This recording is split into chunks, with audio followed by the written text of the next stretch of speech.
para com teu Senhor. Nunca buscaste do mundo o aplauso dos homens, a glória fugaz. Tudo deixaste na terra e saístes em busca do reino de paz. Viste a luz do deserto, ouviste o chamado do Cristo Jesus. Nunca provaste o medo, nunca tua alma tombou. Resistindo e sofrendo, cumpriste a missão que o Senhor te levou. E hoje tu és a lição para todo aquele que quer ser cristão. E no reino de Jesus, tua vida é estrela, roteiro de luz. É necessário viver, combater bom combate que vai nos salvar. É necessário calar nossa voz para que o Cristo possa falar.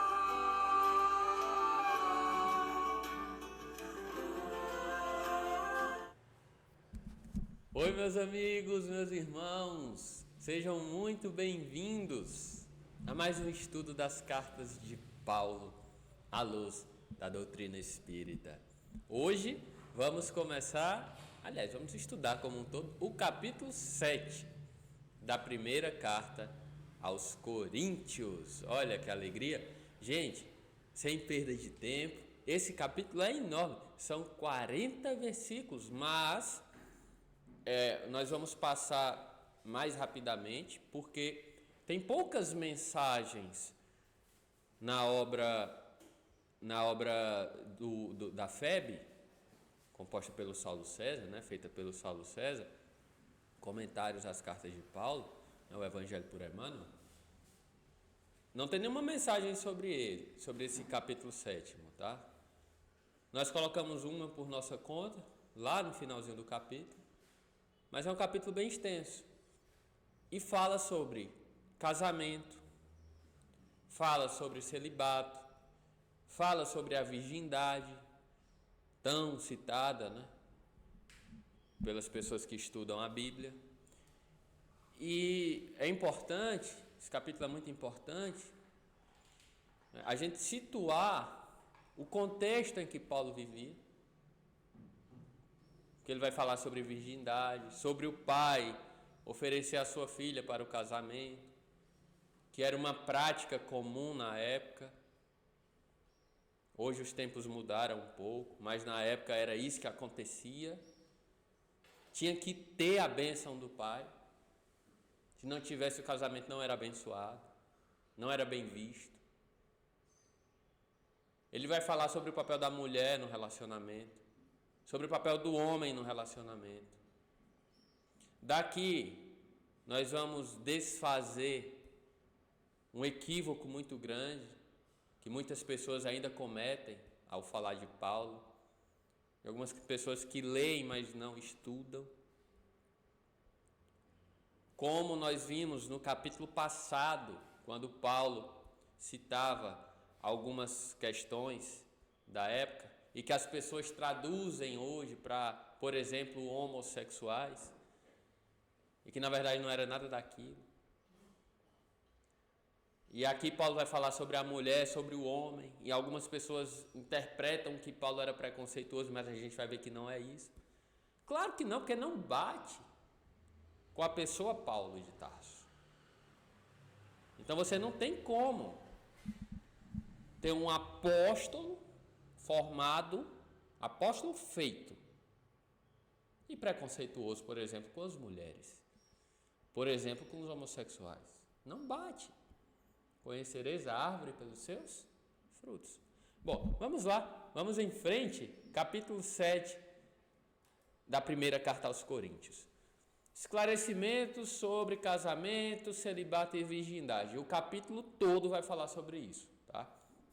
E aí já no primeiro versículo nós temos aqui uma parte muito importante que nós vamos desfazer um equívoco que muitas pessoas cometem. Tá? Paulo fala o seguinte: quanto, porém, ao que me escrevestes, digo, seria bom ao homem se não precisasse da mulher. Ponto. O que aconteceu aí? Alguém, né, escreveu a Paulo, pediu algumas orientações, alguém lá de Corinto, e dentre essas orientações que essa pessoa pediu sobre o casamento, o papel da mulher, o papel do homem. As pessoas lá estavam se desvirtuando, estavam adulterando. Lembra que a gente estudou nos capítulos passados? Tinha filhos se envolvendo com as mulheres do pai. Como assim? Se o pai fosse casado novamente, aí o filho vai e se envolve com a mulher do pai, a nova mulher do pai. Então, Paulo vai falar, dar diretrizes sobre isso, né? Falou sobre isso nos capítulos passados, e aqui ele diz: seria bom que o homem não precisasse da mulher. Aí o que acontece? As pessoas leem isso e dizem assim: olha, Paulo é preconceituoso com as mulheres, como assim o homem não precisar da mulher? E fazem aquele escândalo. As pessoas que estudam, ou melhor, que leem a Bíblia e usam isso como forma de preconceito, acham que a mulher não vale nada, que veio da costela do homem, que isso é um sentido figurado. As pessoas se apegam à letra. E as pessoas que não leem a Bíblia e que escutam isso de alguém, dizem assim: eu quero conversa com Bíblia, eu quero conversa com Paulo. Como é que fala um absurdo desse? Que o homem não precisa da mulher. Só que Paulo está dizendo aqui no sentido sexual. E aqui eu quero puxar você para entender que Paulo, você conhece a história, né? Para quem leu Paulo e Estevão, Paulo tinha um amor muito grande por uma moça chamada Abigail. Só que Abigail desencarna. Paulo depois encontra Jesus, né, ali a caminho de Damasco, tem uma vida de conversão, porque isso levou uma vida inteira, e ele está se referindo aqui, nesse sentido sexual, ao seguinte: olha, a prioridade nossa aqui é a nossa santificação. Essa é a nossa prioridade. Então, qual é a minha prioridade para a minha vida? É me envolver amorosamente com alguém, sexualmente com alguém, ou a minha santificação como espírito eterno? Como espírito imortal. Eterno não, eterno é Deus. Como espírito imortal. Qual a minha prioridade? Minha prioridade é desenvolver a minha santificação. Ele vai falar sobre os relacionamentos mais à frente. Mas no momento ele diz: olha, seria bom que o homem não precisasse da mulher sexualmente falando. Seria bom. Mas pelas necessidades sexuais, que ele chama de fornicações, a nossa necessidade ainda do corpo humano, e algumas vezes da mente humana, do sexo, que ele entende aí como uma necessidade humana ainda, cada um tem a sua mulher e cada uma tenha o seu marido. Então, nesses dois primeiros versículos, olha que interessante. Ele diz: olha, seria bom que a gente não precisasse, porque no futuro a gente não vai precisar em verdade. Nós somos espíritos. Eu até já li assim: o sexo dos anjos é diferente, é outra forma que a gente não imagina. Não é esse sexo nosso, do corpo humano. Esse sexo ainda é uma necessidade de reprodução e que gera prazer para o corpo. Mas o caminho nosso de evolução é ir se desfazendo cada vez mais disso. Tanto é que quem ainda é muito apegado aos desejos sexuais ainda está mais próximo da animalidade. Não é isso? E quem é mais espiritualizado está mais desapegado dessas necessidades. Não é que não exista, mas está mais desapegado. E ele vai estar dizendo isso. Ele reconhece a necessidade humana ainda no momento. Mas que cada homem tem a sua mulher. E que cada mulher tem o seu marido. Parceiro fixo. E não ficar pulando de um para o outro. O marido dê à sua mulher o que lhe é devido. E da mesma maneira também a mulher ao marido. Você está vendo? A pessoa faz um recorte lá do primeiro versículo. Seria bom que o homem não precisasse de mulher. Aí joga na internet, joga para as pessoas. Paulo preconceituoso. Sem entender o contexto. Sem entender do que ele está falando. O quanto é importante um estudo.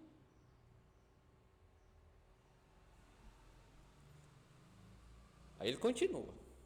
A mulher deve oferecer o seu corpo ao marido. Aí a pessoa lê até aí, preconceito, é só a mulher. Fazem mais um recorte disso, né? Só que aí Paulo continua. Assim também o marido deve oferecer o seu corpo à mulher. Justiça. Um para o outro. Ele está falando aqui, pessoal, ele está se apegando aqui às necessidades sexuais. Porque lá em Corinto estavam havendo muitos desvios, que ele chama de fornicações. Que, curiosamente, né, a nossa sociedade hoje parece que extrapolou isso. Hoje, século 21, 2023, estamos vivendo isso atualmente. Então ele está se apegando aqui no momento às necessidades sexuais. Seja a esposa para o marido para a esposa. Para que não haja traições, adultérios e que você não seja negligente, nem com você, nem com o seu corpo, nem com as outras pessoas. Um para o outro. Não vos priveis, está falando de sexo. Não vos priveis um ao outro, a não ser de comum acordo por algum tempo, para vos dedicardes à oração. E de novo tornai a coabitar, para que Satanás não vos tente por vossa incontinência. O que ele está falando? Se vocês têm a necessidade sexual, são marido e mulher, não vos priveis. Façam o sexo entre vocês, marido e mulher. Por quê? Para que pelo ato de vocês se privarem um do outro, para que vocês não busquem isso de outras formas, com outras pessoas. Que é o que ele diz, para que Satanás não vos tente por vossa incontinência. São marido e mulher? Façam o sexo, pratiquem. Para que vocês não pequem por incontinência. Agora, se de comum acordo vocês decidirem se privar da relação por um tempo para dedicar-se à oração, aí tudo bem. Depois volta até a relação, para que não venha, né, o que ele chama de Satanás, né, não venha tentar a pessoa para praticar atos errados. Aí, olha como ele coloca lá no versículo 6. Se eu digo isso, é por indulgência e não por imposição. Não é um mandamento. É um conselho. Mas na frente ele vai falar, né? E olha, sou eu, Paulo, quem estou dando o conselho. Isso não é um mandamento da lei divina. Eu estou dando conselho. É experiência minha de vida, ele vai dizer lá. Então, é por indulgência e não por imposição. Olha só. Desejaria que todos vós fosseis tais como eu mesmo. Como eu mesmo como? Qual é a trajetória de vida de Paulo? A partir do momento que ele decide se dedicar ao Evangelho, que ele decide se tornar apóstolo do Cristo.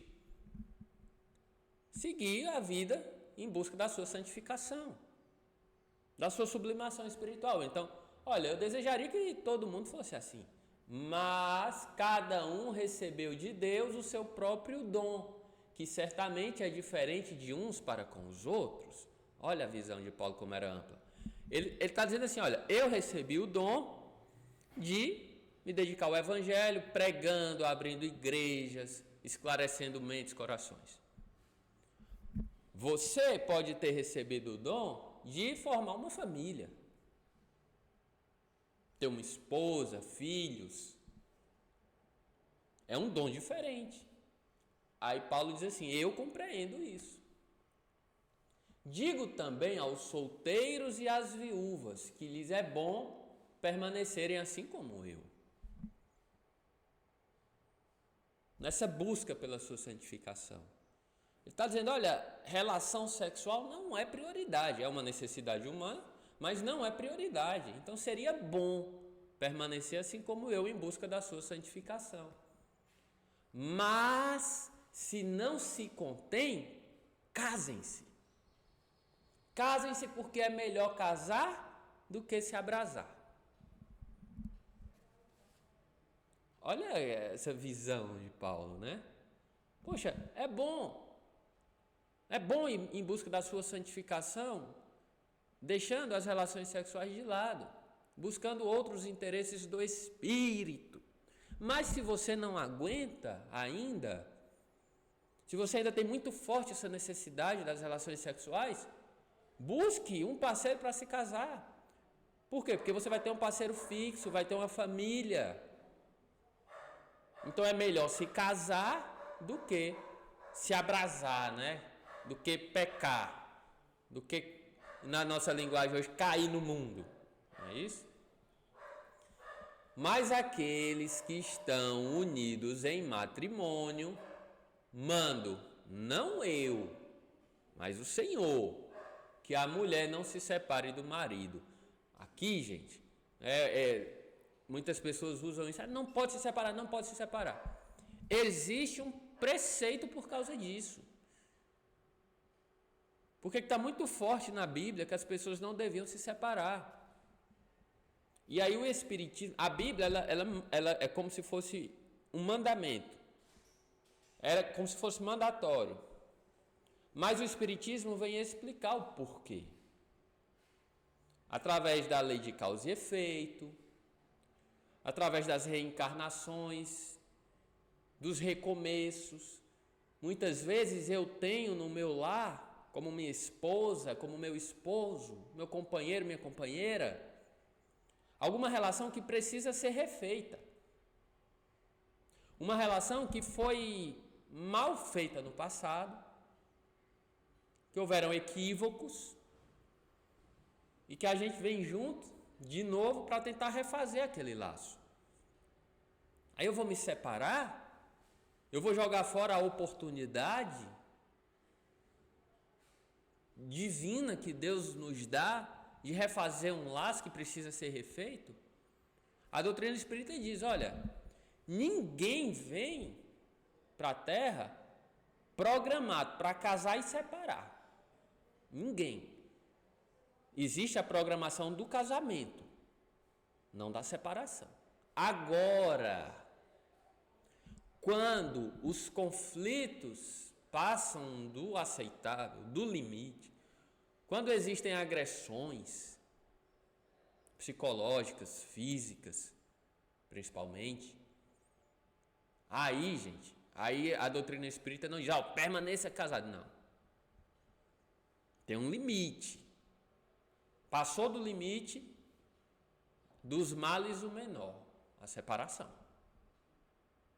A programação era para permanecer casado. Não deu, separa, vida segue, vida que segue. Ninguém vai ficar casado com alguém que te agride, que comete crime com você.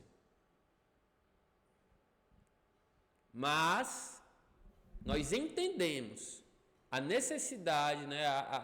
Seria muito bom que todos permanecessem unidos, juntos, marido e mulher, até o desencarne de um dos dois. Porque esses laços precisam ser refeitos e fortalecidos. Eu repito, não existe programação espiritual para separação. Ela ocorre algumas vezes por necessidade no curso da vida. Agora, se você separou, não fique perturbado por causa disso. Fique tranquilo. Deus tem recursos infinitos para reunir corações, para refazer laços. Se já separou, se não deu, tudo bem. O importante é não ter mágoa, ódio no coração, rancor. O importante é isso. Outras oportunidades virão, outros meios virão. Mas se você ainda não separou, faz um esforço, tenta manter junto, tenta reconstruir a relação, faz o que puder. Não deu, separa, mas faz o que puder. Aí a gente entende a necessidade dessa união que Paulo está falando. Tá? Aí ele vai continuar. Se ela separar, que fique sem casar ou reconcilie-se com seu marido. E o marido tampouco se separe da sua mulher. Por quê? Porque ele está focando aqui, gente, justamente nesse restabelecimento da união. Se já separou, o que é que ele diz? Fique sem casar, porque busca a sua santificação. Não é que seja pecado. Horrível, coisa horrível você casar de novo. Não. Isso era naquela sociedade daquele tempo. Pela busca da sua santificação. E a gente lembra um dos mandamentos, né? O não adulterar. E aí diz assim, a mulher que separar que casar de novo já adultera. Pelo foco que se tinha de manter aquela relação inicial.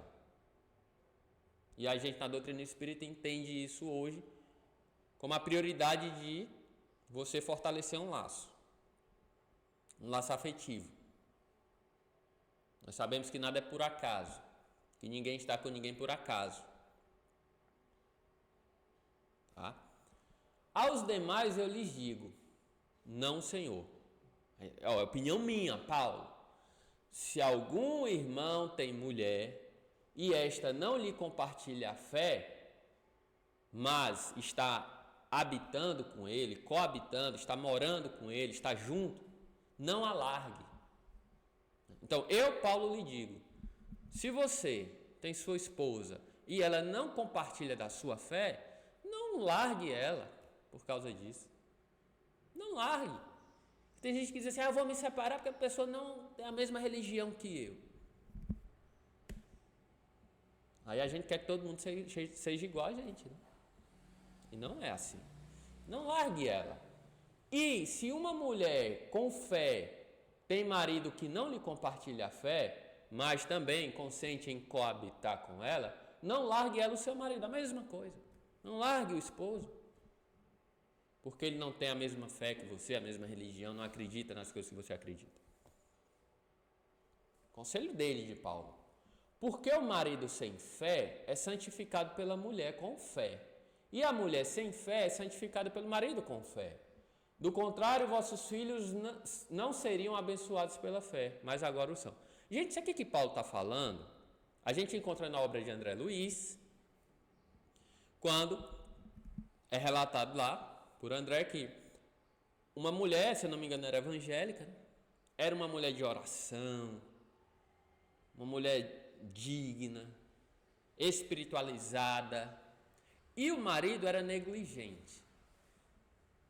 O marido era totalmente alheio às questões da vida em abundância, que é a vida espiritual. E ele tinha muitos obsessores. Só que, pelo fato da mulher ser uma mulher de oração, de uma vida reta, espiritualizada, esses obsessores não conseguiam entrar na casa do casal. Eles ficavam do lado de fora, esperando o marido sair. Quando o marido saía, eles acompanhavam o marido. Mas eles não tinham acesso à casa, ao lar, à residência. Por causa da fé da mulher. É o que Paulo está dizendo. O marido sem fé é santificado pela mulher com fé. Através desse exemplo do André Luiz. Através do exemplo que a mulher dá para o esposo. Olha Lívia e Emmanuel. Lívia e o senador Públio Lentulus. O quanto que Lívia ajudou, direcionou. E você vê, para a gente entender que nós somos espíritos imortais. Durante a encarnação do Públio, a maior parte pelo menos, Lívia tinha uma atitude santificante, do testemunho, do exemplo, e o senador não conseguia ver. Desdenhava a esposa, achava que ela tinha o traído. Só lá no finalzinho da sua encarnação é que o senador se dá conta da grandeza espiritual de Lívia. E aquilo ali fica gravado, tatuado no seu espírito. Tanto é que o Emmanuel usa até hoje o exemplo de Lívia para ele se santificar. Para ele se santificar. Então não vamos desanimar quando a gente vê na encarnação, tem um companheiro, uma companheira que diz, eu faço, eu me esforço e a pessoa não vê e tudo. Fica tranquilo, aquilo ali vai estar na consciência da pessoa. Se a pessoa não utiliza aquilo para a sua edificação pessoal hoje, no futuro certamente ela utilizará, porque ela vai lembrar do seu exemplo, do seu testemunho, da sua fé. Que aquilo ali vai ficar gravado na sua consciência. Nada se perde, tá? Na obra do Senhor, nada se perde. Porém, diz Paulo, se um dos dois quiser a separação, que se retire. Porque neste caso, já o nosso irmão, a nossa irmã não estão mais sujeitos um ao outro, mas Deus os chamou em paz. O que ele está dizendo aqui? Olha, eu sou uma pessoa que procuro ter uma vida reta, uma vida de fé, dedicada a Deus. Agora, se o meu companheiro, a minha companheira, quiser a separação, poxa, que se retire. Que eu me retire. Melhor dizendo, que eu me retire.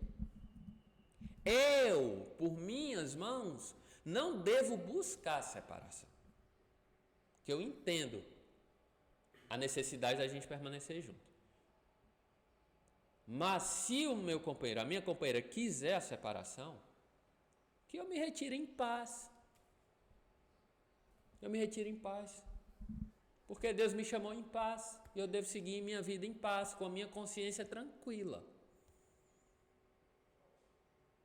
Olha que lindo. E extremamente atual. Porque como tu sabes, ó mulher, Porque como tu sabes, ó mulher, se salvarás teu marido. Ou como tu sabes, ó homem, se salvarás tua mulher. Como é que você sabe se você vai conseguir salvar? Esse papel, em verdade, pertence a Jesus. A gente tenta ajudar. Se conseguir, ótimo. Mas o papel de salvar pertence a Jesus e não a nós. Tá? No mais, cada um ande conforme o Senhor lhe haja designado, cada um segundo o chamado de Deus. Isto é, o que ensino em todas as igrejas. Cada um tem o seu chamado. Dentro do trabalho espírita. Eu fui chamado para fazer palestra. Eu fui chamado para ser médium. Eu fui chamado para dirigir. Enfim. Eu fui chamado para ser pai, para ser mãe. Eu sou solteiro. Eu fui chamado para ensinar, para educar, para cuidar das pessoas. Saúde. Cada um tem o seu chamado. Cada um tem suas missões. E devemos cumpri-las em paz. Aí ele vai falar aqui da circuncisão, né, que era uma prática judaica, e que Paulo, como judeu que era e quando se converte ao cristianismo, né, ele vai falar muito da circuncisão, de que isso não é necessário. É um ritual. Isso não é necessário para que uma pessoa tenha acesso ao reino de Deus. Ele vai dizer o que é necessário. que será que é necessário? Ele vai dizer: alguém circuncidado foi chamado? Não se dê por incircunciso. Alguém incircunciso foi chamado? Não se circuncide, não precisa. Não interessa se a pessoa é circuncidada ou não. Não busque saber disso, é o que ele está dizendo, isso não importa. Não importa. A circuncisão e a incircuncisão, por si nada valem. Isso não importa. Ah, eu fui batizado na igreja. Ah, eu não fui. E daí? Isso não importa. Entende? Aí ele vai dizer o que importa. O que importa é a observância dos mandamentos de Deus. Ponto. Ah, eu sou homem, eu sou mulher, eu sou alto, eu sou baixo, eu sou negro, eu sou branco, eu sou brasileiro, eu sou japonês, isso não importa. Ah, eu sigo o islamismo, eu sigo o judaísmo. Em verdade, isso não importa. Eu acredito em reencarnação? Não acredito. A reencarnação vai continuar existindo. A gente acreditando ou não, é lei. O que importa é o que eu faço aqui, hoje. É isso que vai me salvar. É isso que vai me dar acesso a um patamar superior de elevação. Ah, eu vou para a igreja todo dia. Eu vou para o centro espírita todo dia. Toda semana. Tá, mas você observa os mandamentos de Deus? Você pratica o que você estuda? No centro, na igreja? Você pratica? Porque o que importa é isso. É isso que vai importar. Cada um permaneça na vocação que foi chamado. Não olhe para a vocação do outro. Ah, mas fulano faz isso. Não olhe para a vocação do outro. Olhe para a sua. Nós já temos nossos desafios. A gente não precisa se preocupar com os desafios do outro, não. Olhe para o seu desafio. Sendo escravo, foste chamado, não te deu cuidado. E se ainda pode ser livre, aproveita-te melhor. Você está na condição de escravo? Utiliza essa condição, faz o melhor que pode. Já a gente lembra do Emmanuel, né, que veio como senador Públio Lentulus, e depois veio como escravo Nestório, na outra reencarnação. E assim seguiu, depois foi padre. Em cada reencarnação nós estamos em uma condição. O que importa é o quê? A gente dá o melhor da gente em cada condição que a gente está. As condições que a gente vem são de acordo com as nossas necessidades individuais. As necessidades são individuais. Porque o servo que foi chamado no Senhor, liberto é do Senhor. Assim mesmo o que foi chamado sendo livre, servo é do Cristo. Olha que lindo, que profundidade. Ele diz assim: o escravo que foi chamado por Cristo está liberto. E o liberto que foi chamado por Cristo é servo do Cristo. Ele está dizendo aqui que não importa muito as nossas condições na terra. Em verdade, o que a gente deve permanecer é no chamamento do Cristo. Porque hoje eu estou como servo, como escravo, amanhã eu estou como senhor. O que importa é o que é que eu faço em cada condição que eu me encontro. Que sutileza de Paulo, meu Deus. Por inestimável preço fostes comprados, não vos façais servos dos homens. Nós somos servos do Cristo. Questão do homem, do mundo, isso é passageiro. Você deve ter um horizonte mais amplo, mais vasto. Isso aqui, gente, coisas materiais são passageiras. Isso é passageiro. Cada um, como foi chamado, irmãos, assim permaneça diante de Deus, sendo servo, sendo Senhor. Permaneça diante de Deus, cumprindo seus deveres. Aí ele vai falar agora das virgens. Olha só. Quanto às virgens, por quê? Porque foi um questionamento que fizeram para ele. Escreveram uma carta para ele, questionaram sobre casamento. e questionaram sobre as virgens. Paulo, o que é que você pode nos falar sobre as virgens? Ele vai dizer, quanto às virgens, porém, não tenho mandamento do Senhor, mas dou conselho, como quem, para ser fiel, tem alcançado a misericórdia do Senhor. Então, ele vai falar a opinião dele, e não o mandamento do Senhor. Qual será a opinião de Paulo referente às virgens? Aí nós colocamos aí a estátua de Paulo, né, que é a opinião dele. Ele vai dizer, julgo, portanto, que por causa da necessidade do momento, isto é bom, porque para o homem é bom estar assim. Estás ligado à mulher? Não desejes separar-te. Estás sem mulher? Não queiras mulher. Não fique louco atrás. Você está com a mulher? Não fique querendo se separar. Você está numa relação. Você tem uma família. Se você está sem mulher, por que você está desesperado atrás de uma? Você tem outras prioridades. A tua evolução. A tua santificação. É uma opinião dele, tá? Mas, se te unires a uma mulher, não pecastes. Isso não é um pecado. Estava solteiro, fiquei buscando, encontrei um. Tá, tudo bem, isso não é um pecado.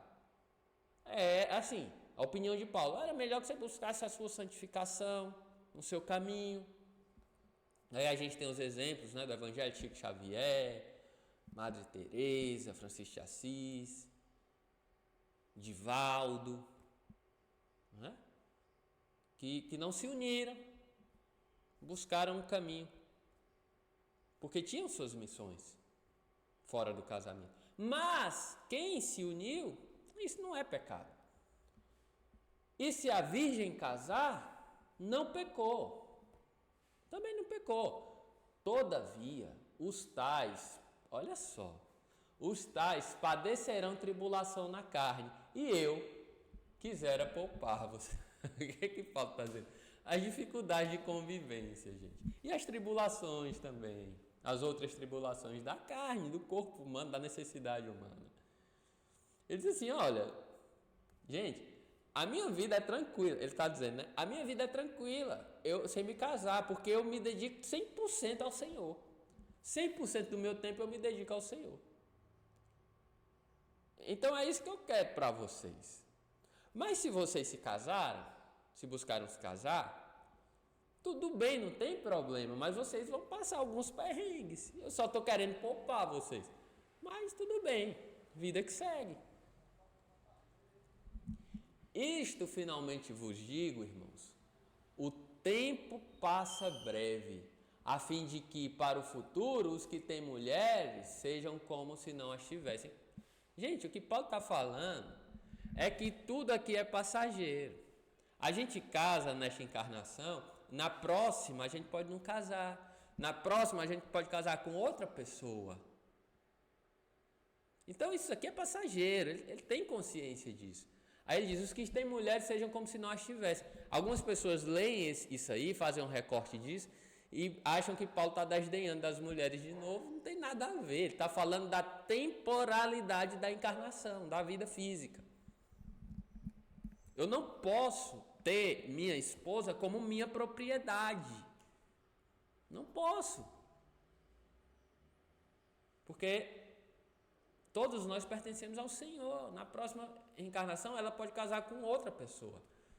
E eu preciso estar preparado para isso. Olha a visão de Paulo extremamente atual. Por causa disso, porque muitas pessoas não observam isso que Paulo está dizendo, existem os feminicídios, né? Os suicídios, que as pessoas acham que são propriedade, né? Aí ele vai dizer, mas também os que choram, ele vai falar dessa temporalidade da vida também para outros exemplos, não só para o casamento. Também os que choram, sejam como se não chorassem, porque esse choro é passageiro. Você está chorando agora, mas você sabe que lá na frente você vai parar de chorar. Os que se alegram, como não se alegrassem. Por quê? Para você ter equilíbrio na sua alegria. Porque ela também é passageira. Lembra da frase de Maria, Nossa Senhora, para Chico Xavier? Chico, tudo passa. Ponto. Porque tem gente que está passando por um momento de alegria e se desequilibra. Tem equilíbrio. Tá? Os que compram como se não possuíssem. Está falando dos bens terrenos. Daqui ninguém leva nada de material. Então está falando dessa temporalidade da vida.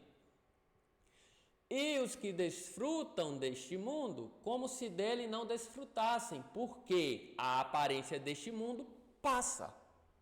Está vendo aí a prova que está falando de coisas temporais? O que é deste mundo passa.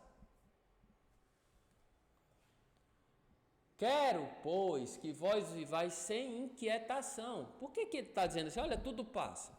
A mesma coisa que Maria Santíssima falou para Chico. Tudo passa. Para quê? Viva sem inquietação. Sem se desesperar. Porque as situações da vida passam, tudo se renova. Você pode estar passando por uma aflição agora, você está passando por ela. Ela vai passar. Viva sem inquietação. O que está sem mulher está cuidadoso das coisas que são do Senhor, de como há de agradar a Deus. Então você está sem mulher, meu filho, dedique-se ao Senhor. É esse o conselho que ele dá. Mas o que está com mulher está cuidadoso das coisas que são do mundo, de como agradar a sua mulher, e está dividido. Está dividido entre as coisas do Senhor, assim, a sua dedicação 100% ao Senhor e as suas dedicações às necessidades da família, às necessidades da mulher. E a gente sabe que isso também dá trabalho. Por isso que o Chico não teve uma programação de casar aqui na vida física. Por isso que o próprio Cristo, Jesus Cristo, não casou na vida física. É pecado, é errado casar? Claro que não. É até necessário. Mas quem tem uma missão para o Senhor, exclusivamente para o Evangelho, para a divulgação, por exemplo, geralmente não casa. Geralmente. Allan Kardec casou e tinha uma missão. Então não é uma lei. Nós sabemos que existem os casamentos, né, sublimados, em que os dois cumprem a missão juntos. Foi o caso de Allan Kardec e Amélie Boudet. Mas existem outros tantos casos, a exemplo do próprio Cristo, que não casou, o Chico não casou, o Divaldo não casou e tantos outros, porque dedicaram 100% do seu tempo ao Senhor. A mulher solteira e a virgem cogitam nas coisas que são do Senhor, para ser santa no corpo e no espírito. Mas a que é casada cogita nas coisas que são do mundo, de como agradar ao seu marido. É isso que a gente está falando. É isso, tá? E está sublinhado aí, versículo 32, uma parte dele, que fala das inquietações. Tem uma mensagem do Emmanuel, chama-se Segue em Paz, está no livro Paciência, no seu capítulo 16, que o Emmanuel vai falar. Conquanto às agitações que assinalam o mundo, recorda que pode seguir o próprio caminho conservando-te em paz, sem ansiedade, sem inquietações. Segue com serenidade e com coragem ao encontro dos deveres que te competem. Permanece no lugar que te é próprio, agindo e servindo, sem inquietações, sem ansiedades. E segue em paz, na estrada que a vida te traçou, na certeza de que, apesar de todas as inquietações a que nos submete, o mundo é criação divina, entregue ao serviço humano, e que, por dentro do próprio coração, trabalhando e servindo em paz, qualquer pessoa pode ser feliz. Jesus falou isso, no mundo tereis aflições, né? Mas tem de bom ânimo, eu venci o mundo. Então o mundo propicia essas inquietações. Só que nós podemos passar por isso com o coração em paz, sem nos entregar às inquietações da terra. Sigamos em paz. E aí, já chegando quase no finalzinho, né? Paulo diz: para proveito vosso digo-vos isto, não para colocar-vos um laço, para vos prender, mas porque isto é honesto e vos facilita orar ao Senhor sem impedimento. Está falando das dificuldades, por exemplo, do casamento, né? quando você se dedica 100% ao Senhor, e daí vem, por exemplo, o celibato da igreja. Para quê? Para que a pessoa dedique 100% do seu tempo ao Senhor. Veja bem, eu acho importante a gente falar isso. Quando a gente tem uma família, constitui uma família, a gente está trabalhando pelo Senhor também. Pela nossa esposa, pelos nossos filhos. O que Paulo está falando aqui é de uma vida missionária. É isso que ele está falando. Está se referindo a isso. Tá? Mas se alguém julgar torpe, ver sua filha donzela e passando a idade de casar-se, e portanto achar conveniente fazer-lhe o casamento, faça o que quiser. Não peca se casar. Aquele costume da época, né? Que o pai olhava, minha filha está passando da idade, eu tenho que arrumar um casamento para ela. Era um costume. Tá, isso não é pecado se ela casar. Se quiser, faça. Todavia, aquele que está firme no seu coração, aquele pai, aquela mãe que estão firmes em seus corações, não tem necessidade, mas tem domínio à sua própria vontade e tem determinado em seu coração guardar a donzela, sua filha, bem fará. Olha, você que não se preocupa se sua filha vai casar, se não vai casar, se você prefere que a sua filha tenha uma vida missionária, você não está agindo errado, ao contrário, você está fazendo um bem. Esclarecimento de Paulo, para uma vida cotidiana da época. Portanto, aquele que tem sua filha donzela, se ela casar, faz bem. Não é errado, faz bem. Mas se não casar, faz melhor. Não é que Paulo era contra o casamento, né? Ele está dizendo, olha, se casar tudo bem, mas se não casar, faz melhor por quê? Porque ela pode ter uma vida 100% dedicada ao Senhor, uma vida missionária. Para Paulo, essa era a prioridade acima do casamento. Se baseando no exemplo do próprio Cristo. A mulher está ligada à lei pelo tempo que seu marido viver. Mas se seu marido morrer, está livre. Case-se com quem quiser, contanto que seja no Senhor. Ele diz, olha, você não, enquanto casado, enquanto seu marido estiver vivo, era uma lei da época, você não pode se casar de novo. Isso era uma lei da época. Mas se seu marido morrer, você pode casar com quem quiser, contanto que seja no Senhor.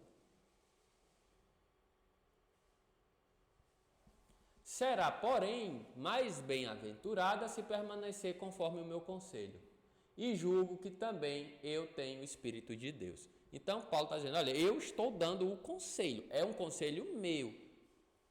E eu julgo que eu tenho o Espírito de Deus, eu tenho uma certa propriedade para falar sobre isso.